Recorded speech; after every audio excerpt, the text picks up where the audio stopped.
책임, 선행 및 고결성. 우리는 We must come to accept and act upon these values. 리베랄과 법治권리를 and obey sacred covenants.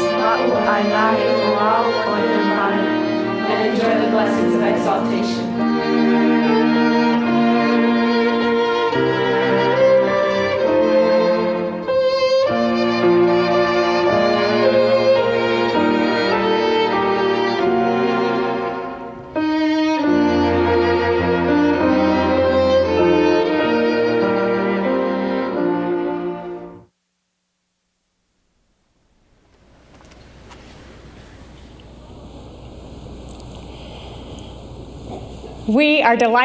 Nous sommes très heureuses de vous souhaiter la bienvenue à la réunion générale des jeunes filles de l'Église de Jésus-Christ des Saints des Derniers Jours.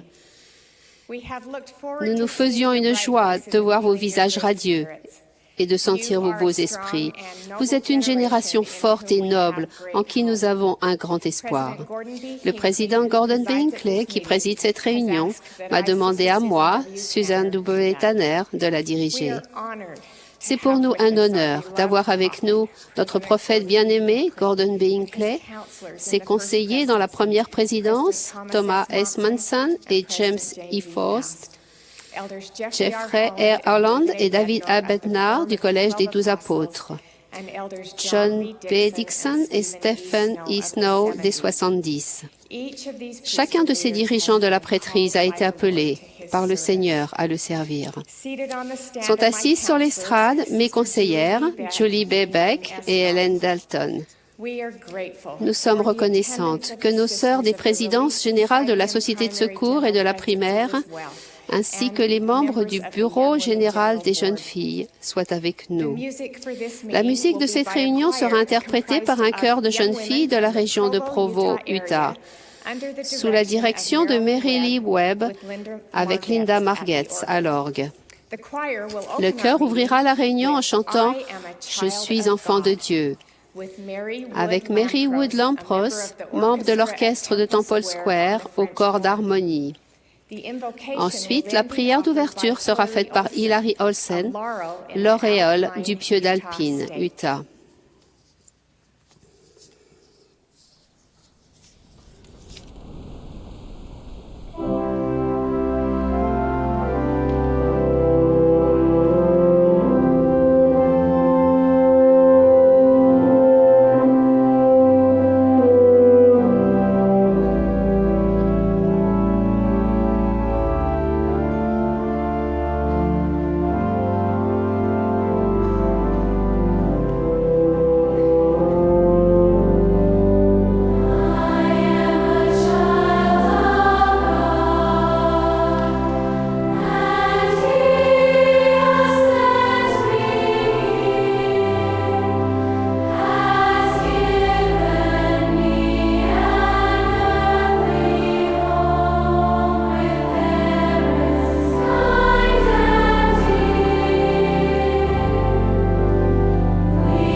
Notre cher Père Céleste, nous sommes tellement reconnaissants d'être réunis ce soir dans ce beau centre de conférence et partout dans le monde.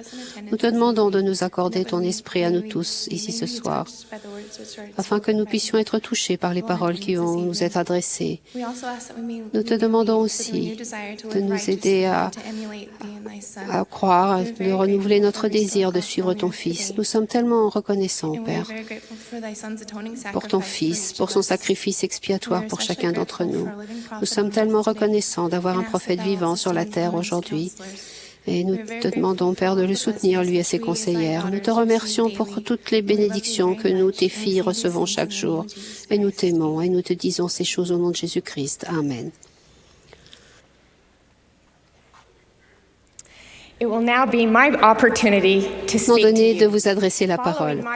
Après mon discours, le chœur chantera « If the Savior stood beside me ». Notre gendre a dit à sa fille de 3 ans, Elisa, qu'ils allaient avoir une leçon sur un sujet très important pour la soirée familiale. Avec un grand sourire, elle a essayé de deviner ce qu'était cette surprise. Elle a dit « Ça doit être moi », a-t-elle déclaré, « parce que je suis très importante ». Elisa se rappelle et sait qui elle est, une enfant de Dieu très importante. Elle a appris cela de sa mère, qui lui a chanté depuis sa prime enfance notre cantique d'ouverture « Je suis enfant de Dieu » en guise de berceuse. Dans le monde entier et dans presque toutes les langues, des jeunes filles de 12 à 18 ans déclarent la même chose. Nous sommes les filles de notre Père Céleste qui nous aime et que nous aimons. Cependant, en grandissant, elles s'éloignent souvent de la confiance, de la connaissance de la petite Elisa de 3 ans, qui sait qu'elles sont très importantes. Les jeunes traversent souvent une crise d'identité. Ils se demandent qui ils sont vraiment. L'adolescence est également une période caractérisée par ce que j'appelle, moi, un vol d'identité. C'est-à-dire que les idées, les philosophies et les tromperies du monde nous troublent, nous attaquent et tentent de nous voler la connaissance de notre véritable identité. Une jeune fille très bonne m'a dit un jour, « Parfois, je ne suis pas sûre de qui je suis. Je ne ressens pas l'amour de mon Père Céleste. Ma vie me semble difficile. Les choses ne s'arrangent pas comme je le voulais, comme je l'avais espéré, comme je l'avais rêvé. » Ce que je lui ai dit, je le dis maintenant aux jeunes filles de partout. Je sais, sans ambiguïté, que tu es une fille de Dieu. Il te connaît, il t'aime, et il a un plan pour toi. Et je sais que c'est un message que notre Père Céleste veut que je vous transmette. Les prophètes et les apôtres modernes témoignent de notre nature divine. La déclaration au monde sur la famille indique « Chacun de nous est un fils ou une fille d'esprit aimé de parents célestes, et, à ce titre, chacun a une nature et une destinée divine. » Et le président Hinckley a également déclaré « Vous n'êtes pas inférieur à personne. Vous êtes fille de Dieu. Du fait de votre naissance, vous avez reçu quelque chose de beau, de sacré, de divin. Ne l'oubliez jamais. Votre Père éternel est le grand maître de l'univers. Il gouverne tout, mais il écoutera aussi les prières que vous lui adresserez, vous, sa fille, et vous entendra lorsque vous parlerez avec lui. Il répondra à vos prières. Il ne vous abandonnera pas. Si vous laissez la connaissance que vous êtes fille de Dieu s'ancrer profondément dans votre âme, elle vous réconfortera, fortifiera votre foi et influencera votre conduite. Si vous permettez à cette vérité vertueuse d'orner sans cesse vos pensées, vous aurez de la confiance en la présence de Dieu, comme le promet l'Écriture de notre thème d'échange. Comment chacune d'entre nous peut-elle savoir et ressentir qu'elle est fille de son Père céleste? Il y a un voile entre les cieux et la terre, un assouplissement et un oubli lorsque nous naissons. Cela est nécessaire pour que nous puissions acquérir de l'expérience sur la terre de manière à progresser vers la perfection et réaliser en fin de compte notre destinée éternelle en héritant la vie éternelle. Notre Père Céleste nous aime et veut nous aider à nous souvenir de lui. Il nous donne donc des aperçus de l'éternité. L'apôtre Paul a enseigné. L'Esprit lui-même rend témoignage à notre esprit que nous sommes enfants de Dieu. L'Esprit nous fait entrevoir qui nous sommes. Souvent, l'Esprit nous parle lorsque nous prions, lorsque nous lisons les Écritures, lorsque nous méditons sur les miséricordes que le Seigneur nous accorde, lorsque nous recevons des bénédictions de la prêtrise, lorsque nous servons les autres, ou lorsque nous nous sentons aimés et appréciés par les autres. Moïse a appris qui il était grâce à une grande expérience spirituelle. Il a parlé avec Dieu face à face et a appris qu'il était fils de Dieu et qu'il avait une mission particulière à accomplir. Après cette expérience, Moïse a été attaqué par Satan. Mais parce qu'il avait ressenti la gloire de Dieu, il s'est aperçu que Satan n'avait pas de gloire. Parce que Moïse savait qu'il était fils de Dieu et que Dieu avait une mission à lui faire faire, il a eu le pouvoir et la capacité de résister à Satan, de juger avec justice, d'implorer Dieu pour recevoir de la force et de continuer d'avoir son esprit avec lui. Il en va de même pour nous. Lorsque nous découvrons et ressentons qui nous sommes vraiment, nous devenons capables de faire la différence entre le bien et le mal, et nous obtenons le pouvoir de résister à la tentation. L'une des façons dont nous pouvons comprendre la mission divine que le Seigneur nous a confiée est d'avoir notre bénédiction patriarcale. C'est un message très précis et personnel que nous pouvons toutes recevoir par le pouvoir de la prêtrise. Nous pouvons également recevoir des indications spirituelles sur notre propre nature éternelle par l'intermédiaire de nos parents ou de dirigeants qui peuvent nous rassurer grâce à leur perception inspirée de qui nous sommes vraiment. De temps en temps, l'Esprit m'a murmuré des choses précises au sujet de la véritable identité de mes enfants. Je me souviens que la nuit précédant la naissance de l'un de nos bébés, j'ai eu l'impression distincte qu'il serait un grand ami et une grande aide pour chacun de ses frères et sœurs. Cela s'est avéré être parfaitement vrai. Une autre fois, lorsqu'un de nos enfants adolescents était très abattu à cause de son implication dans un accident de voiture, j'ai distinctement entendu ces paroles dans mon esprit. J'aime cet enfant et je guiderai sa vie. Et c'est ce que Dieu a fait. J'ai reçu des perceptions de ce genre de nombreuses fois. Lorsque mes enfants ont eu besoin d'encouragement, j'ai eu la bénédiction d'avoir un aperçu de la grandeur et de la noblesse de leur esprit éternel. Votre mère ou votre père vous ont-ils déjà dit lorsque vous étiez sur le point de quitter la maison, « Rappelle-toi qui tu es ». Qu'est-ce qu'il voulait dire par là?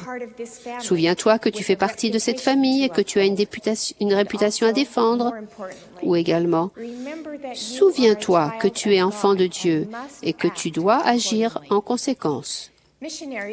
Les missionnaires portent un badge, rappel constant qu'ils représentent l'Église de Jésus-Christ des saints des derniers jours. Cela leur rappelle qu'ils doivent s'habiller avec pudeur et soin, être polis avec les gens et s'efforcer d'avoir le visage empreint de l'image du Christ. Ils doivent faire ces choses parce qu'ils portent ce badge, signe extérieur de leur identité. Par alliance, nous avons nous aussi toutes pris le nom du Christ sur nous. Son nom doit être gravé à l'intérieur, dans notre cœur. De même, nous devons agir en enfants dignes de notre Père céleste, qui, au moins de manière figurative, nous a lancé cette exhortation lorsqu'il nous a envoyés sur la terre. Rappelle-toi qui tu es. Lorsque j'étais appelée à vous servir, vous les jeunes filles de l'Église, j'ai su que je devais bien me conduire. Un jour, mon appel était un peu comme un badge missionnaire. Un jour, l'une de mes filles a eu une amende pour avoir garé sa voiture dans la rue avec un autocollant d'immatriculation périmé. J'ai pris les choses en main et je suis allée d'un pas décidé au bâtiment des services de la ville pour expliquer que nous attendions le certificat d'immatriculation qu'on nous avait envoyé par la poste. Lorsque j'ai franchi la porte d'un air résolu, quelqu'un m'a dit « Je sais qui vous êtes ». Cela m'a arrêté et m'a rappelé que je devais aussi me rappeler qui je suis. Pas seulement la présidente générale des jeunes filles, mais aussi plus particulièrement une fille de Dieu. Dans nos rapports avec autrui, nous devons nous souvenir que les autres sont aussi enfants de notre Père céleste. Au début de notre mariage, mon mari me disait assez souvent « Je ne t'ai pas épousé pour ton physique ». J'ai fini par le taquiner un peu en lui disant que ça n'avait pas l'air très flatteur. Il m'a expliqué ce que je savais en fait déjà, qu'il voulait, par là, me faire le plus grand compliment possible. Il m'a dit « Je t'aime pour ce que tu es intrinsèquement et éternellement ». Le Seigneur a dit « Ne prends point garde à son apparence et à la hauteur de sa taille. L'Éternel ne considère pas ce que l'homme considère. L'homme regarde à ce qui frappe les yeux, mais l'Éternel regarde au cœur. » Dans la famille, les amitiés, le choix des personnes avec qui nous sortons et le mariage, nous ne devons pas seulement considérer la beauté et les compétences, mais plutôt la personnalité, les bonnes valeurs et la nature divine inhérente à chacun. Dans un pieu au Chili, les jeunes filles ont appliqué cela lors d'un camp en notant dans un livre les qualités les unes des autres. Chaque jour, elles faisaient davantage connaissance et notaient la valeur intrinsèque qu'elles voyaient en chacune des autres personnes. À la fin du camp, elles ont fait part de leurs pensées et dans chaque personne avoir davantage la divinité qui est en elle-même. Leur dirigeante a raconté « Nous baignons littéralement dans un esprit de gentillesse et de bonne volonté. Je peux dire honnêtement que je n'ai pas entendu les filles se plaindre une seule fois. Elles s'épanouissaient dans un doux esprit d'acceptation mutuelle qui est assez rare parmi les adolescentes. Il n'y avait pas de rivalité ni de dispute. Notre camp était devenu un petit coin des cieux. Ces filles ont pris conscience de la nature divine de chacune et l'Esprit a rempli ce camp lorsque ces pensées vertueuses ont été exprimées. C.S. Lewis a dit avec sagesse, « C'est une chose sérieuse que de vivre en compagnie de dieux et de déesses potentiels. » De se rappeler que la personne la plus ennuyeuse et la plus inintéressante à qui vous pouvez parler pourra être un jour une créature telle que, si vous la voyez maintenant, vous seriez tenté de l'adorer. Il n'y a pas de gens ordinaires. Votre voisin est l'objet le plus saint présenté à vos sens. Les jeunes filles de partout, qui savent qu'elles et les autres sont filles d'un Père céleste aimant, montrent l'amour pour lui en menant une vie vertueuse, exemplaire, tournée vers le service. Des jeunes filles qui étaient habillées pudiquement dans une région très chaude et humide du Brésil m'ont impressionnée. Elles m'ont dit « La pudeur n'est pas une question de climat, c'est une question de cœur. » Ces jeunes filles savent qu'elles sont filles de Dieu. J'ai été touchée d'entendre parler de la gentillesse de 5 jeunes étudiants saints des derniers jours d'Idaho qui se sont récemment noyés dans un terrible accident. Leurs camarades et leur entourage les connaissaient comme étant des jeunes qui suivaient les principes de la justice et étaient des exemples frappants de vertu et de droiture. Ces jeunes savaient qu'ils étaient filles et filles de Dieu. Cela m'a fait chaud au cœur de voir l'exemple d'une autre jeune fille dont les parents ont divorcé. Elle ne voulait pas que ses frères et sœurs cadets se sentent mal aimés. Alors, elle prie avec eux tous les soirs et leur dit qu'elle les aime. Cette jeune fille sait qu'elle est fille d'un Père céleste qui l'aime. Et elle l'aime en aimant ses frères et sœurs. J'ai été émue d'entendre parler des actions de jeunes filles dans une région du monde touchée par la pauvreté et l'oppression politique. En dépit de leurs propres difficultés, ces jeunes filles ont fait un camp et ont planifié des moyens d'aider les autres. Elles ont fait des trousses de toilettes pour des femmes en difficulté. Elles ont rendu d'autres services dans la collectivité, dans des hôpitaux et chez des gens. Nous savons par leurs actes que ces jeunes filles comprennent leur identité de filles de Dieu. Mon cœur est rempli d'amour pour ces jeunes filles et pour les jeunes filles de partout. Je sais que vous êtes filles de Dieu et qu'il vous aime. En conclusion, j'aimerais vous faire part d'une expérience chère à mon cœur et même sacrée. Lorsque j'ai été appelée à servir comme présidente générale des jeunes filles, j'étais terrifiée et je ne me sentais pas à la hauteur. Je n'ai pas pu dormir pendant de nombreuses nuits. Je m'inquiétais, me repentais et pleurais. Après plusieurs nuits comme cela, j'ai eu une expérience très touchante. J'ai commencé à penser à mes jeunes nièces puis aux jeunes filles de mon quartier et de ma paroisse. J'ai pensé ensuite aux jeunes filles que je voyais régulièrement au lycée. Puis j'ai eu la vision des jeunes filles de l'Église à travers le monde, qui sont plus d'un demi-million. Une chaleur merveilleuse a commencé à m'envelopper et à m'envahir. J'ai ressenti un amour immense pour les jeunes saintes des derniers jours de partout, chacune d'entre vous. Et j'ai su que ce que je ressentais était l'amour que notre Père céleste a pour vous. Il était puissant et absolu.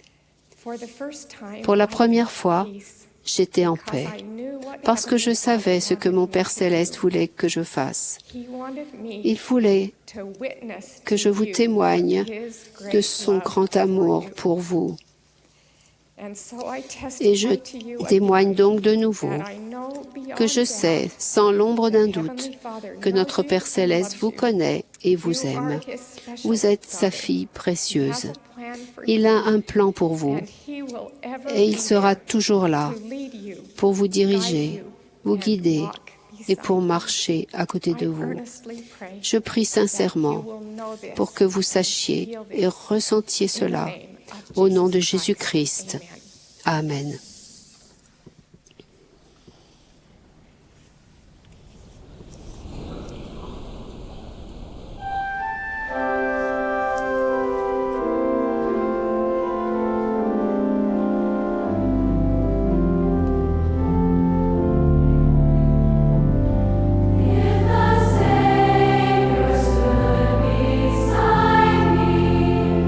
Would I do the things I do?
We will now be pleased to Nous hear aurons from maintenant le Sister plaisir d'entendre Julie Bebeck, Counselor in the première Young conseillère dans la Women's présidence générale des She jeunes will be filles. followed by Elle Sister sera Renee suivie par Estelle, Hélène second Dalton, counselor in the deuxième Young conseillère Women's dans la General présidence Presidency. générale des jeunes filles. Following Sister Après Dalton, Sœur the choir Dalton, will le sing chœur chantera I Stand All Merveilleux Amazed l'amour with Kathleen avec Kathleen Ellingson du pieu Holiday Sud, Salt Lake City, Utah, à la flûte, et Sarah Edwards du pieu nord de Salt Lake City à la harpe. Sœur Beck. Thank you, Young Women Choir, for that beautiful Merci au song. cœur des jeunes filles. I am grateful for our Savior. Je suis reconnaissante à notre Sauveur et de son invitation adressée à nous tous. Venez au Christ et soyez rendus parfaits en lui. Je voudrais vous communiquer certains de mes sentiments et mes pensées concernant le fait de nous souvenir de lui, de nous repentir et de changer. Je pense que la meilleure façon d'exprimer ce qu'il y a dans mon cœur est de vous parler de 3 femmes et des leçons que j'ai apprises de leur histoire. Je commencerai par Ruth Mae Fox, qui était, il y a longtemps, présidente générale des jeunes filles. Elle a servi dans cet appel jusqu'à l'âge de 84 ans. Sœur Fox est née en Angleterre et à 13 ans, elle a parcouru à pied presque toute la distance jusqu'à la vallée du lac Salé avec un groupe de pionniers. Sa mère est morte quand elle était bébé. Elle a donc vécu les 12 premières années de sa vie dans beaucoup de familles différentes.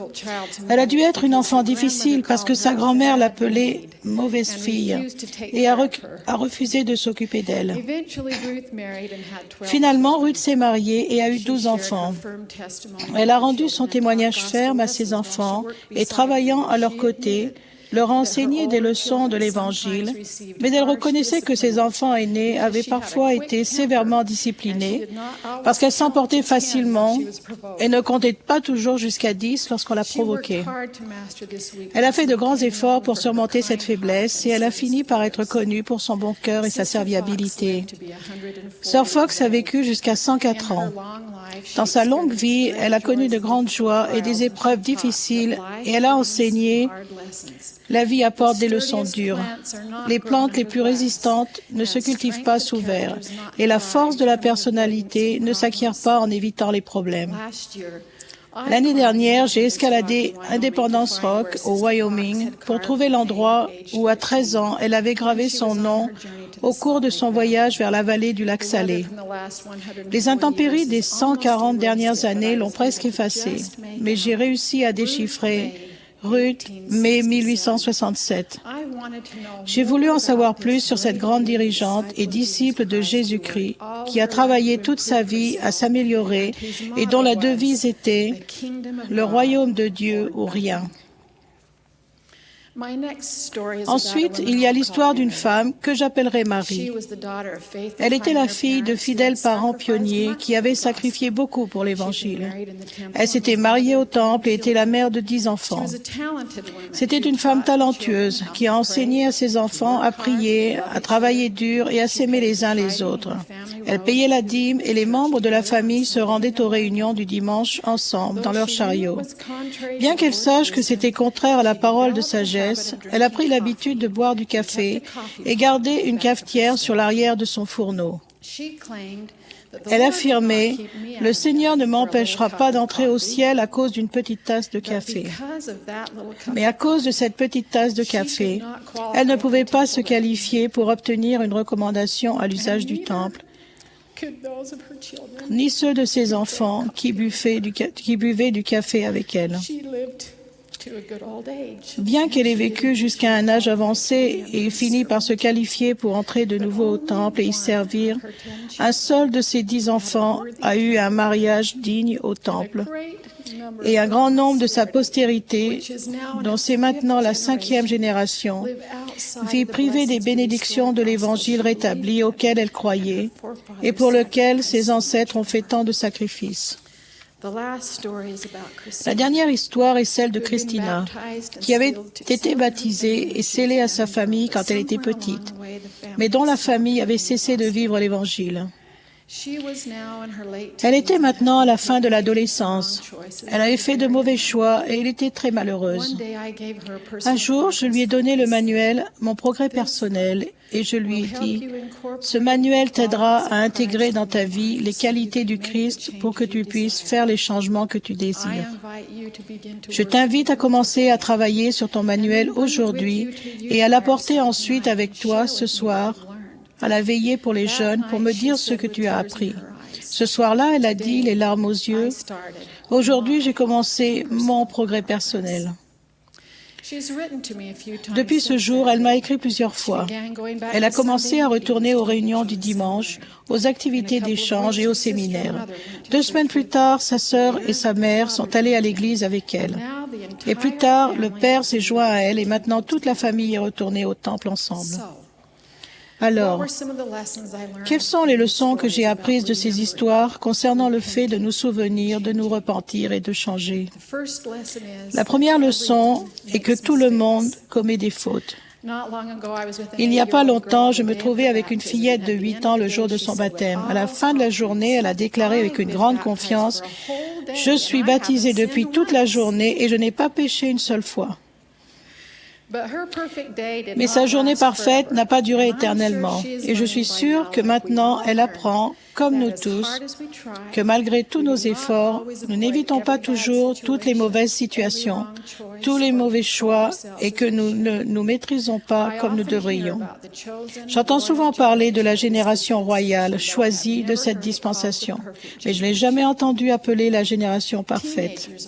Les adolescents sont particulièrement vulnérables parce que le pouvoir de Satan est réel et qu'ils font leur premier grand choix indépendant. Par conséquent, ils commettent aussi leur première grande faute. C'est ce qui est arrivé à Corianton dans le livre de Mormon. Corianton était censé accomplir fidèlement une mission, mais il s'est cru assez fort et assez intelligent pour maîtriser des situations risquées et de la mauvaise compagnie.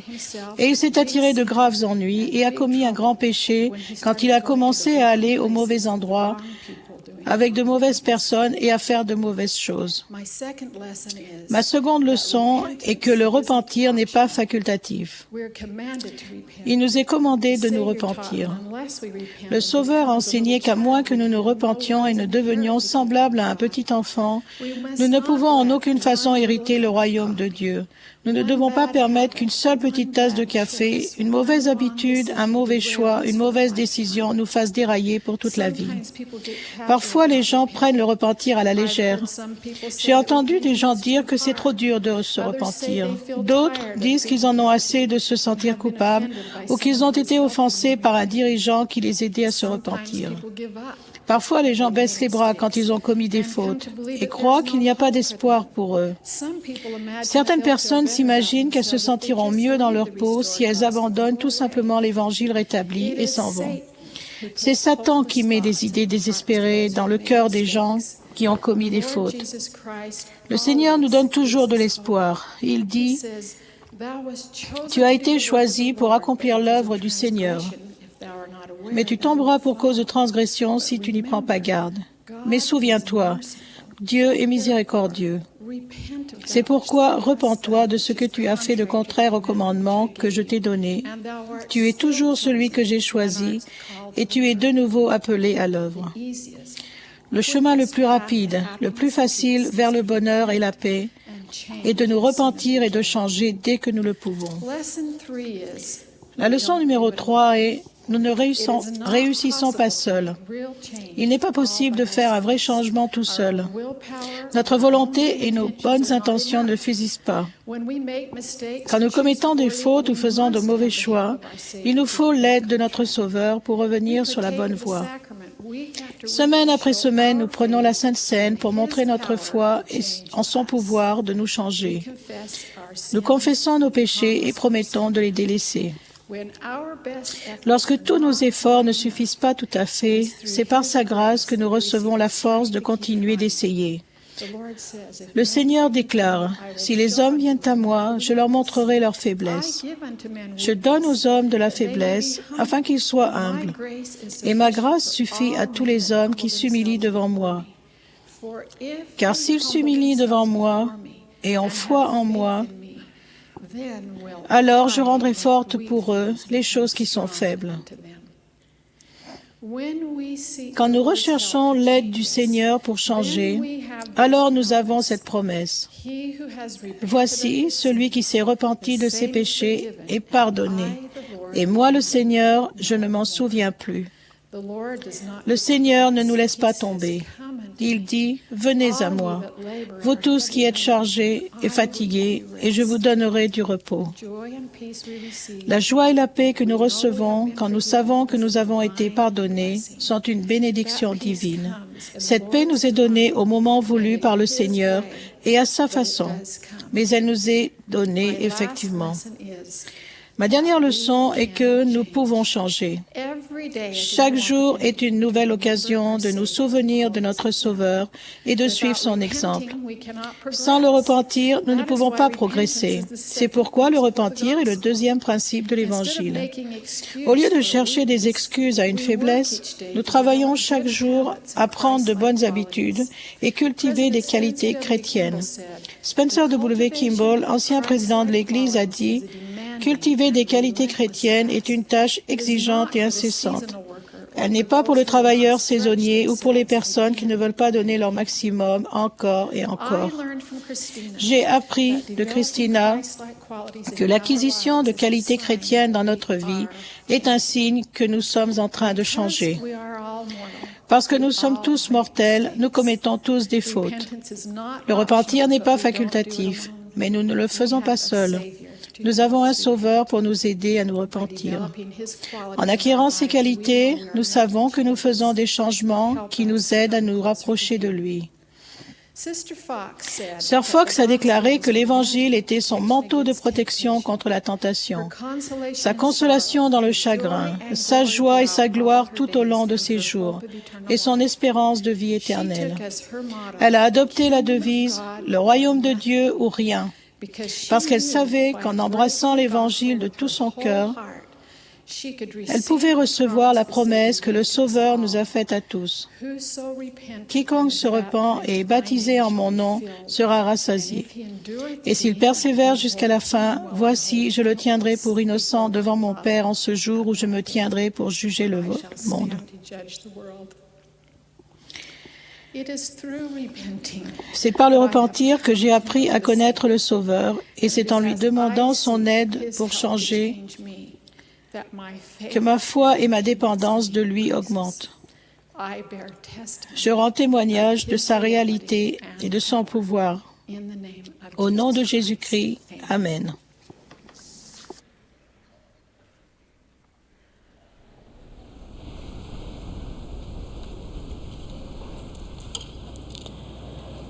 Thank you, Sister Beck. I love these virtuous women. On one of the trails in a canyon Sur l'un des sentiers, dans des gorges près de chez moi, il y a un panneau qui avertit « Restez sur le chemin ». En s'engageant sur ce sentier, il devient vite très clair qu'il s'agit d'un conseil avisé. Il y a des collines, des tournants et des pentes abruptes. À certains endroits, le sol au-delà du sentier est instable et en certaines saisons de l'année, il arrive qu'on croise des serpents à sonnette. Ce soir, mon message à chacune de vous est le même que celui du panneau. Restez sur le chemin. Il y a quelques années, je suis allée faire une randonnée avec un groupe de jeunes filles dans les montagnes Teton au Wyoming. C'était un sentier difficile et le deuxième jour, nous sommes arrivés à l'endroit le plus dangereux de la randonnée. Nous allions marcher le long du col de l'ouragan, ainsi appelé à juste titre, à cause des forts vents qui y soufflent presque toujours. Un garde nous a conseillé de rester au milieu du chemin, de nous tenir aussi bas que possible sur la partie exposée du sentier, de tout bien ranger dans nos sacs à dos et de nous déplacer rapidement. Ce n'était pas un endroit pour prendre des photos ou pour nous attarder. J'ai été soulagée et heureuse lorsque chacune des jeunes filles a eu réussi à traverser cet endroit. Et savez-vous que pas une seule n'a demandé de combien elle pouvait s'approcher du bord? Parfois, en parcourant les chemins de la vie, nous voulons nous attarder dans des endroits dangereux, en pensant que c'est amusant et palpitant et que nous maîtrisons la situation. Parfois, nous pensons que nous pouvons vivre sur le bord tout en gardant notre vertu. Mais c'est un endroit risqué. Comme nous l'a dit Joseph Smith, le prophète, le bonheur est l'objet et le but de notre existence et en sera la fin si nous suivons le chemin qui y mène. Et ce chemin, c'est la vertu. Le conseil du Seigneur à Emma Smith dans les Doctrines et Alliances, section 25, est son conseil à toutes ses filles précieuses. On nous y donne un code de conduite et le conseil de marcher dans les sentiers de la vertu. La vertu est un mode de pensée et de conduite basé sur des principes moraux élevés. Alors, quels sont ces principes moraux élevés qui nous aident à être vertueuses? La vertu comprend la pudeur de pensée, de langage, dans la tenue vestimentaire et dans le comportement. Et la pudeur est le fondement de la chasteté. Tout comme l'on ne se promène pas pieds nus sur des sentiers peuplés par des serpents à sonnettes, de même, dans le monde actuel, la pudeur est essentielle pour notre sécurité même. Quand nous sommes pudiques, nous montrons aux autres que nous comprenons notre relation avec notre Père céleste, nous qui sommes ses filles. Nous prouvons que nous l'aimons et que nous voulons être ses témoins en toutes choses. Si nous sommes pudiques, nous montrons aux autres que nous chérissons la vertu. La pudeur n'est pas une question d'être branché, c'est une question de cœur et de sainteté. Cela ne concerne pas le fait d'être à la mode, cela concerne la fidélité. Cela ne concerne pas le fait d'être cool, cela concerne la chasteté et le respect des alliances. Cela ne concerne pas la popularité, mais la pureté. La pudeur est essentielle pour garder nos pas solidement sur le chemin de la chasteté et de la vertu. Il est clair que la vertu est une condition nécessaire à l'exaltation. Moroni nous aide à comprendre que la vertu ainsi que la chasteté sont ce que nous avons de plus cher et de plus précieux. Nous ne pouvons tout simplement pas nous permettre d'être désinvoltes ou nous approcher trop près du bord. C'est un terrain dangereux où aucune fille de Dieu ne devrait s'aventurer. Les Doctrines et Alliances, à la section 25, nous disent que nous devons nous attacher aux alliances que nous avons contractées.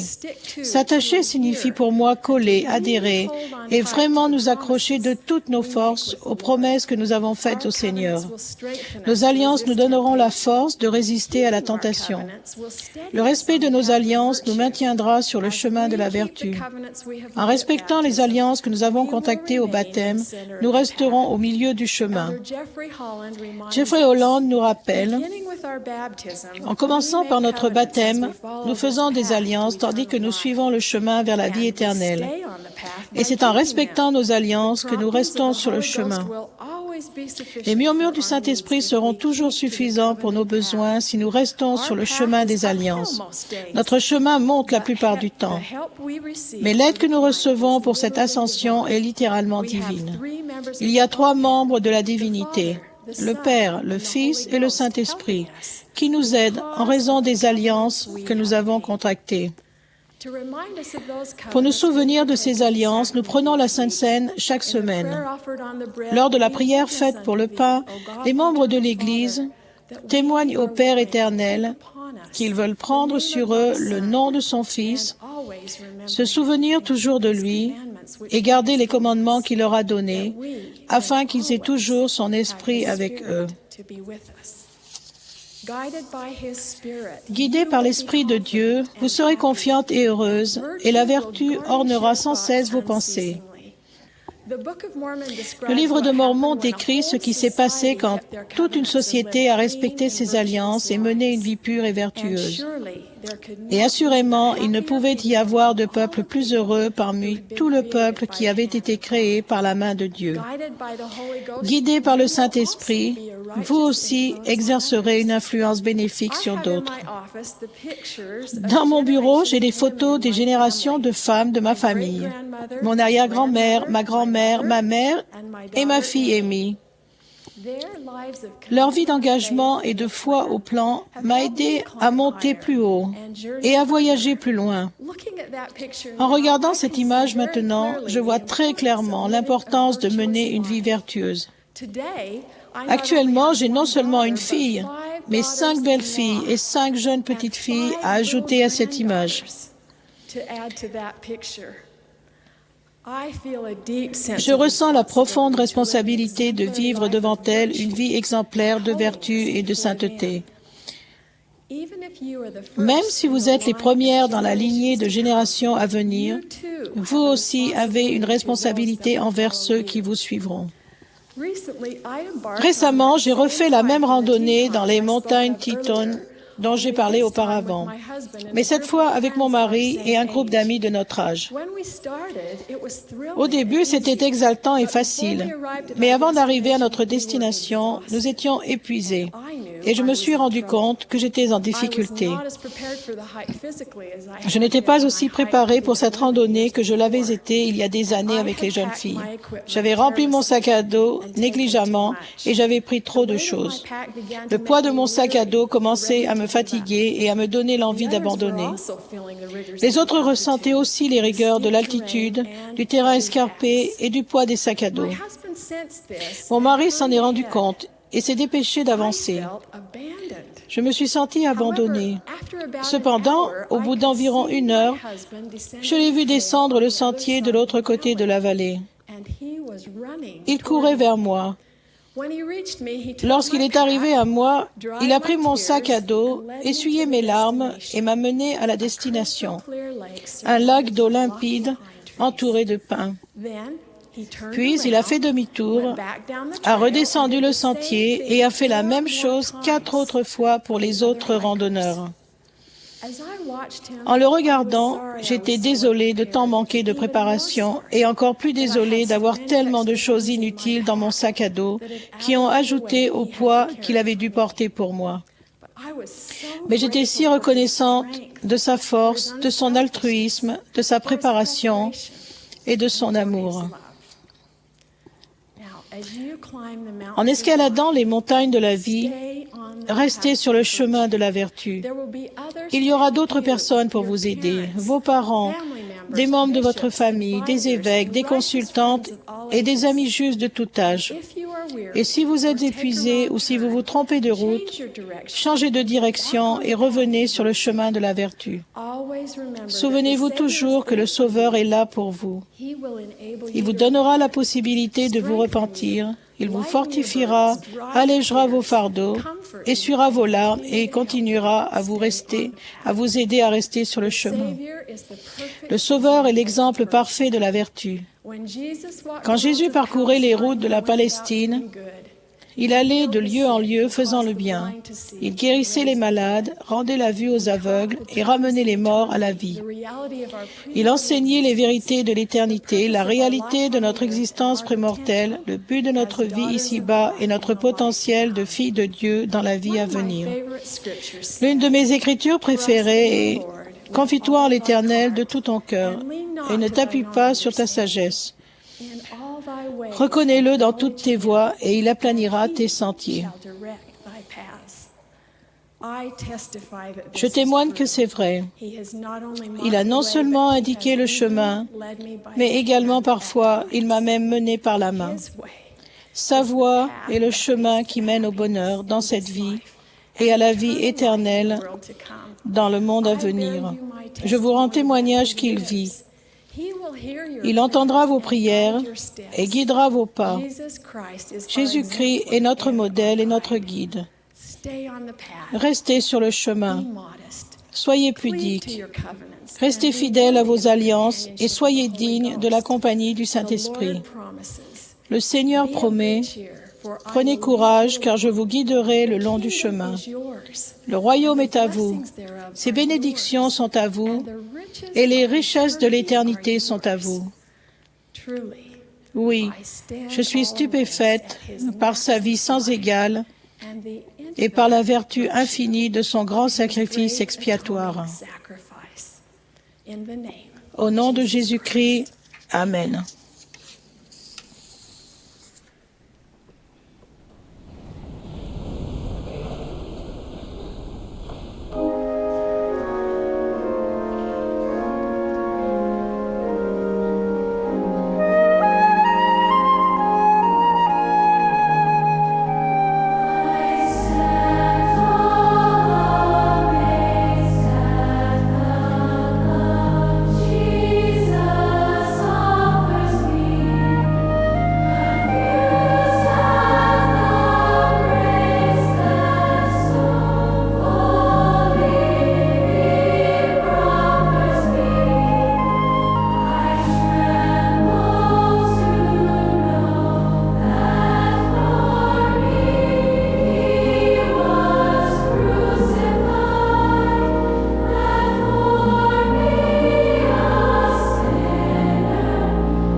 Nous remercions sincèrement toutes les personnes qui ont pris la parole ou interprété la belle musique ce soir.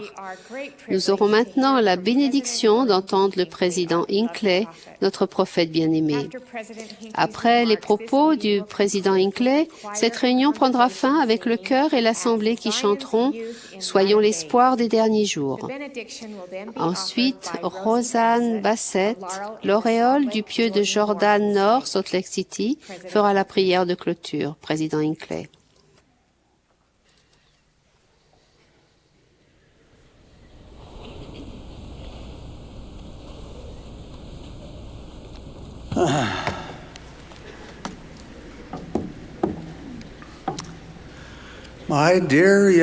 Mes chères jeunes filles, quel merveilleux spectacle que de vous voir dans cette grande salle. Vous êtes accompagnés de vos mères et de vos instructrices et de vos grands-mères. À l'extérieur du centre de conférence, des centaines et des milliers d'autres sont rassemblés à travers le monde. Elles vont nous entendre dans plus d'une vingtaine de langues. Notre discours sera interprété dans leur langue maternelle.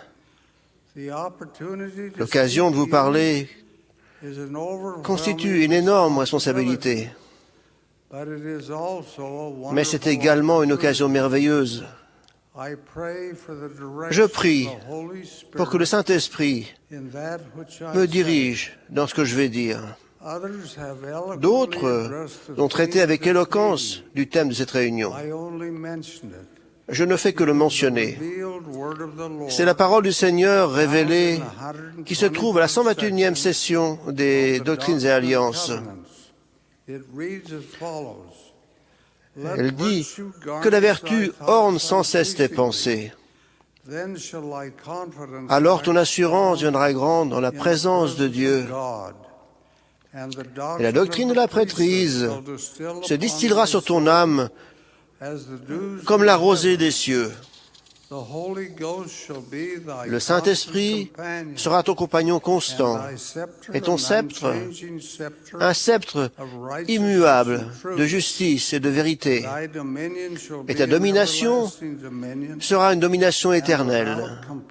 Et, sans moyen de contrainte, elle affluera vers toi pour toujours et à jamais. Pourrait-il y avoir plus grande promesse que ces paroles remarquables révélées par le Seigneur? Ce sont les paroles de Dieu, données par révélation à Joseph le prophète. Elles contiennent une promesse magnifique pour tous les gens qui font en sorte que la vertu orne sans cesse leurs pensées. Jeunes filles, vous êtes au seuil de la vie. Vous êtes suffisamment âgées pour avoir été baptisées. Vous êtes suffisamment jeunes pour que le monde futur dont vous rêvez se trouve encore devant vous. Chacune de vous est enfant de Dieu. Chacune de vous est une création de la divinité. Vous êtes littéralement fille du Tout-Puissant. Il n'y a aucune limite à votre potentiel. Si vous prenez votre vie en main, l'avenir est rempli de possibilités et de joie. Vous ne pouvez pas vous permettre de gaspiller vos talents ou votre temps. Vous avez de grandes possibilités qui vous attendent. Je vais maintenant vous proposer une recette très simple qui assurera votre bonheur si vous la suivez. C'est un programme simple, en 4 points. Le voici. Premièrement, priez. Deuxièmement, étudiez. Troisièmement, payez votre dîme. Et quatrièmement, assistez à vos réunions. Premier point, la prière personnelle. Vous êtes fille de notre Père Céleste. Il est votre parent céleste. Parlez avec lui. Soir et matin, mettez-vous à genoux et exprimez-lui la gratitude de votre cœur. Parlez des bénédictions que vous désirez et dont vous avez besoin. N'oubliez jamais que cette Église a commencé par l'humble prière du jeune Joseph Smith dans le bosquet de la ferme de son père. C'est de cette expérience remarquable que nous appelons la première vision que découle cette œuvre qui est implantée aujourd'hui dans 160 pays et qui compte plus de 12 millions de membres. C'est la concrétisation même de la vision de Daniel, de la pierre détachée de la montagne sans l'aide d'aucune main, qui roule jusqu'à remplir la terre entière. Non seulement vous pouvez faire vos prières personnelles, mais vous pouvez inviter vos parents à faire la prière en famille, s'ils ne la font pas déjà. La prière est le pont par lequel nous approchons notre Père céleste. Elle ne coûte rien. Elle exige seulement de la foi et un effort. Il n'est rien de plus fécond que de se mettre à genoux pour prier humblement. C'est un signe d'amour pour la divinité, de qui provient tout ce qui est bon. C'est un signe de respect de soi. Il n'y a rien de tel. C'est une communication personnelle avec Dieu. Le deuxième point de ma liste est l'étude. Que contient ce mot tout simple de 6 lettres? Il y a d'abord l'étude des Écritures. Vous pourriez seulement lire des parties dans l'Ancien Testament, mais il contient de grandes leçons. Le Nouveau Testament est une mine d'or. Il contient les 4 évangiles, Matthieu, Marc, Luc et Jean, ainsi que les Actes des Apôtres et d'autres écrits. Essayez de lire ne serait-ce qu'un évangile, peut-être le livre de Jean. Quand vous l'avez fini, prenez le livre de Mormon. Il y a 2 ans, j'ai invité l'Église entière à lire le livre de Mormon avant la fin de l'année. Je suis ébahi du nombre de gens qui ont répondu à cette invitation. Tous ceux qui l'ont fait ont été bénis par leur effort. En se plongeant dans ce témoin supplémentaire de notre Rédempteur, ils ont eu leur cœur vivifié et l'esprit touché. Certains d'entre vous étaient trop jeunes pour l'avoir lu alors, mais vous n'êtes pas trop jeunes pour commencer à le lire maintenant. En plus de l'étude religieuse, il y a la question des études profanes. Prenez dès maintenant que vous êtes jeune la résolution de faire le plus possible d'études. Nous vivons à une époque de grande concurrence et cela ne va faire que s'accentuer. Ce sont les études qui vous ouvriront les portes du succès. Vous pouvez envisager le mariage et l'espérer, mais vous n'êtes pas certaine que cela viendra. Et même si vous vous mariez, les études vous seront très profitables. Ne vous laissez pas simplement emporter par le courant en laissant le temps passer sans faire quelque chose de votre vie. Le Seigneur vous bénira si vous faites l'effort. Le fait que votre esprit s'ouvre à de nouvelles perspectives, à de nouvelles connaissances, enrichira votre vie et élargira vos horizons. Le point suivant est le paiement de la dîme. Le Seigneur fait une promesse merveilleuse à ceux qui paient leur dîme. Il dit, dans la révélation moderne, qu'ils ne seront pas brûlés. Sa grande promesse est rapportée dans les paroles de Malachie. Il dit, « Un homme trompe-t-il Dieu? Car vous me trompez. » Et vous dites, « En quoi à nouveau nous tromper? Dans les dîmes et les offrandes. Apportez à la maison des trésors toutes les dîmes, afin qu'il y ait de la nourriture de ma maison. Mettez-moi de la sorte à l'épreuve. dit l'Éternel des armées. Et vous verrez si je n'ouvre pas pour vous les écluses des cieux, si je ne répands pas sur vous la bénédiction en abondance.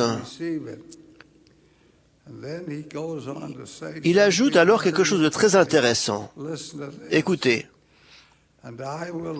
pour vous, je menacerai celui qui dévore, et il ne détruira pas les fruits de la terre. Et la vigne ne sera pas stérile dans vos campagnes, dit l'Éternel des armées. Toutes les nations vous diront heureux, car vous serez un pays de délices. Fin de citation.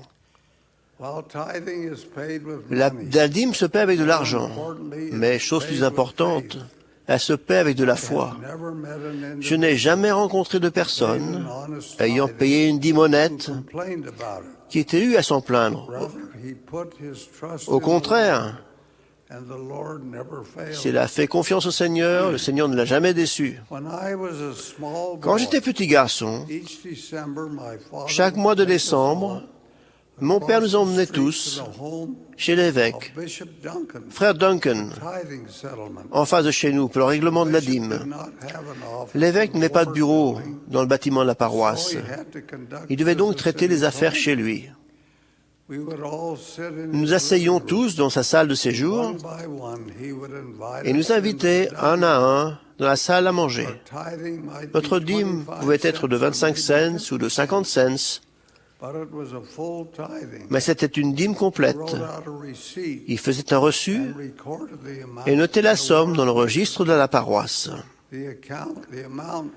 La somme pouvait être si petite que cela coûtait plus de l'enregistrer que la valeur qu'elle représentait.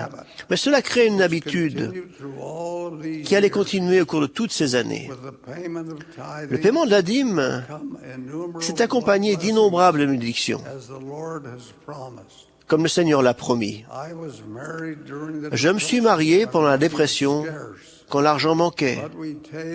Mais nous avons payé notre dîme. Et il se trouve que nous n'avons jamais eu faim, nous n'avons manqué de quoi que ce soit de nécessaire. Le quatrième point, assistez à vos réunions de Sainte Seine. Rien ne remplace la participation à la scène du Seigneur.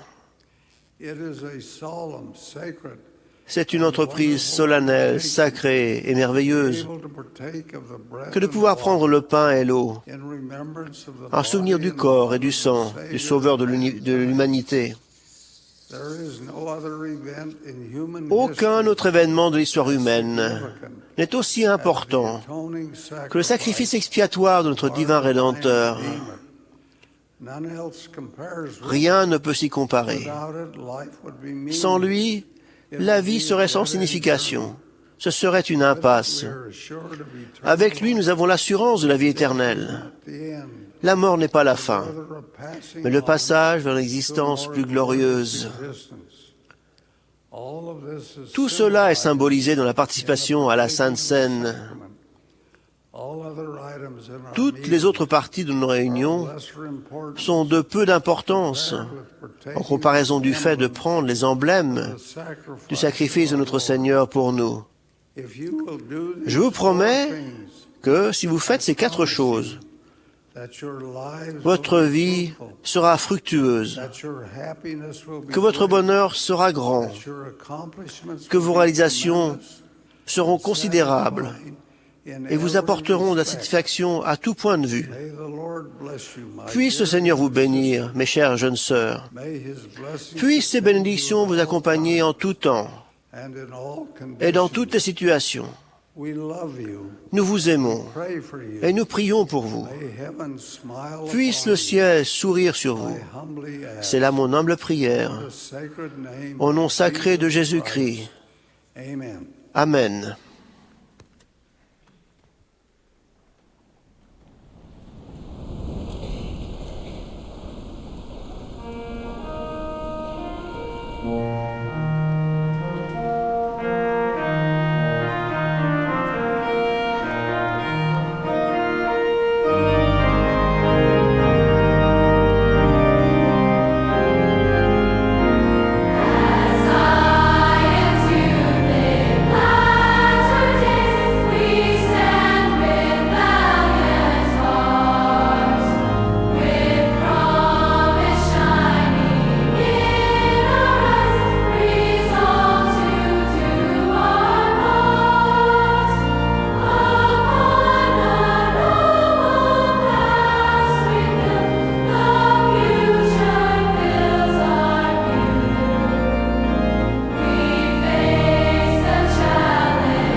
Notre cher Père Céleste, nous sommes tellement reconnaissantes d'avoir eu l'occasion de participer à cette merveilleuse conférence aujourd'hui. Nous sommes tellement reconnaissantes pour nos dirigeantes et l'inspiration qu'elles nous ont donnée. Nous sommes reconnaissantes de nos dirigeantes de paroisse et de pieux qui nous permettent de comprendre comment nous devons vivre. Nous sommes reconnaissants d'avoir le prophète, des dirigeants, et nous te demandons de les bénir. Nous connaissons leur amour. Nous te demandons aujourd'hui de nous aider à avoir le courage de mettre ces choses en pratique dans notre vie, ce qui nous a été enseigné. Aide-nous à savoir que tu nous aimes, afin que nous puissions être fortes. Nous te demandons de nous aider à avoir la vertu ornant nos pensées sans cesse. Nous sommes tellement reconnaissantes d'être membres de l'Église. Et nous disons ces choses au nom de Jésus-Christ. Amen.